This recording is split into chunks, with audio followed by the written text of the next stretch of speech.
Wrecking trains is serious business. This is possibly the first time that men with explosives have had the opportunity to actually practice sabotaging railroad cars and a locomotive. Because no one wants to carry 100 pounds of explosives on his back, we need to know how little is needed. While she's still in one piece, let's introduce the opponent. The 280 locomotive tips the scales at 53 tons, tender at 49. First two gondolas, gravel-loaded and groaning under a gross weight of 65 tons each. Third gondola, filled with ties, hugging the track with a 40-ton burden. The remaining cars, empty, weigh in at 25. Okay, let's back up here. Have you any ideas on how to wreck a train? Sounds easy, doesn't it? It would be easier on a curve, but we're going to wreck this one with only two 8-ounce charges of plastic explosive on a straightaway. Placed 6 inches apart, they will blow a 12-inch gap in an 85-pound rail.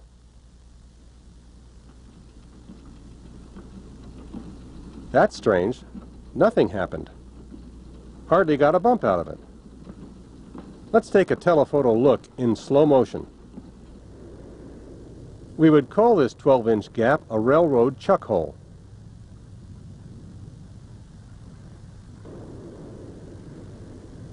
But not a trap for wrecking trains.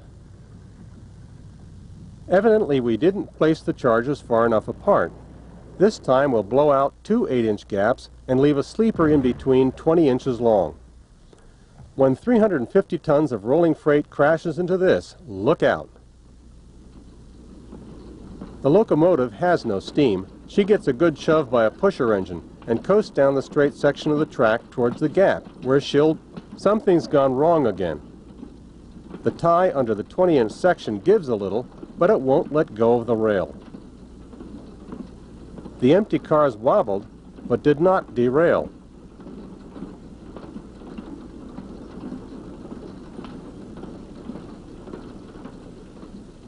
So we'll knock out that 20-inch sleeper. With a 36-inch gap, she'll go caboose over engine.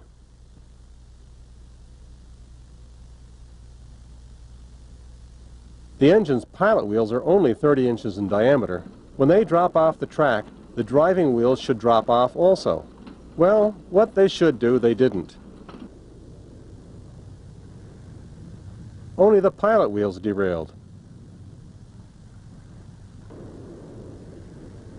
The driving wheels rode the gap like a Jeep jumps a rut. The first two ties were broken, but that only made the empties bounce a little more.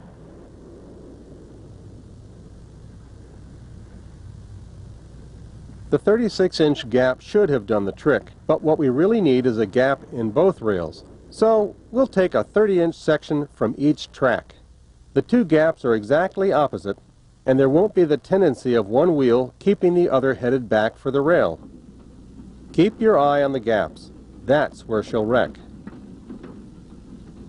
Another dud. Wait a minute. No use going on with this run.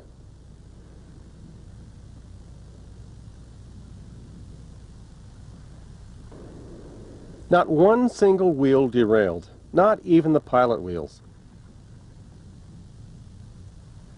Those gaps being exactly opposite each other made the setup too evenly balanced. This time they're staggered with the centers offset 15 inches. Now the wheels will get a twist and decidedly bear off to one side or the other. The gaps can't be seen from here, but it's at the same point. The pilot wheels flipped off again, but that doesn't wreck trains. 5 runs over an assorted pattern of broken tracks. By theory, any one of them should have wrecked her.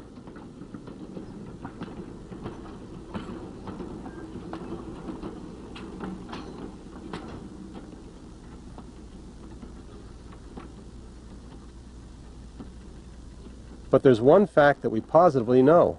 No train can float over a 58-inch gap. The pilot wheels are 30 inches in diameter, and the driving wheels are 50. Trains run on tracks, not ties. That's simple deduction, with the kind of logic that makes for good train wrecking. This time we'll give our stubborn customer an extra wide berth.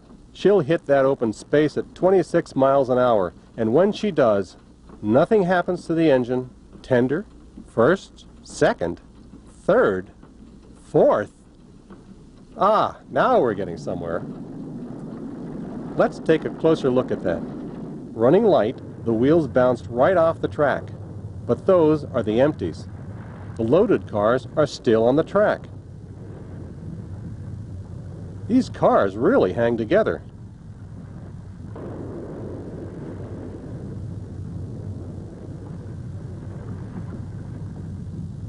That makes 6 runs, 6 upsets, and 6 theories disproved.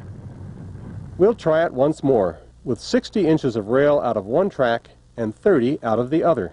The centers of the gaps will be offset by 30 inches. That's a lot of track to blow out, but obviously it can't be wrecked on less. Okay, engineer, give her a hard push.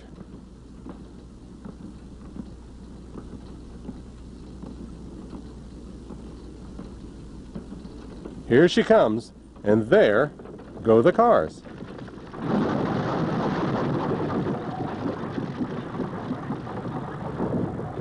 The tender's front trucks straddled the rail, drifted off the ties, and wrecked the other cars. But the old iron horse just wouldn't bite the dust. We now have a better understanding of why efforts in subversive warfare sometimes fail. By these tests, we have proved that wrecking engines is not easy.